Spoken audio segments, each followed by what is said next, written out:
অনেকেই মনে করে থাকেন যে হানাফিরা ইমাম আবু হানিফা রহিমাহুল্লাহর অনুসরণ করার মাধ্যমে তাকলিদে শখসি করছে, আর দিন মানার ক্ষেত্রে কোনো ব্যক্তির অনুসরণ করা জায়েজ নাই।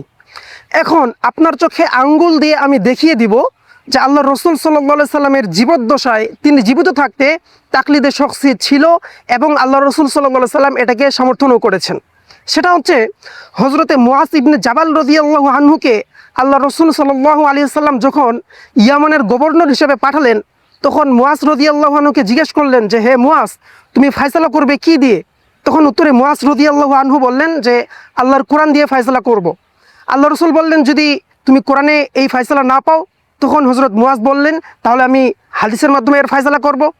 এরপরে আল্লাহ রসুল সাল্লাল্লাহু আলাইহি ওয়াসাল্লাম বললেন, যদি তুমি হাদিসেও এর সমাধান না পাও, তখন হজরত মুআজ বললেন, তাহলে আমি ইজতিহাদ করব। এই উত্তর শোনার পর আল্লাহ রসুল সাল্লাল্লাহু আলাইহি সাল্লাম খুশি হলেন এবং হজরত মুআজ রাদিয়াল্লাহু আনহুর জন্য দোয়া করলেন এবং আল্লাহর প্রশংসা আদায় করলেন। তাহলে এখানে আপনি কি বুঝলেন? আল্লাহ রসুল সাল্লাল্লাহু আলাইহি সাল্লাম হজরতে মুআজ রাদিয়াল্লাহু আনহুর ইজতিহাদকে এখানে সমর্থন করলেন এবং ইয়ামানবাসীর জন্য হজরতে মুআজের মাযহাবকে তিনি নিজেই জারি করে দিলেন। এখানে মুআজের যেই ইজতিহাদ ছিল, এটা কি ইজমা ছিল? না, এটা ইজমা ছিল না। তাহলে এটা কোরআনেও ছিল না, হাদিসেও ছিল না এবং এই ব্যাপারে ইজমাও ছিল না। তাহলে সেটা কি? এটাই হচ্ছে তাকলিদে শখসি। এবং হজরত মুআজ রাদিয়াল্লাহু আনহুর তাকলিদে শখসি ইয়ামানবাসীর জন্য আল্লাহ রসুল সাল্লাল্লাহু আলাইহি সাল্লাম নিজেই চালু করে গিয়েছেন।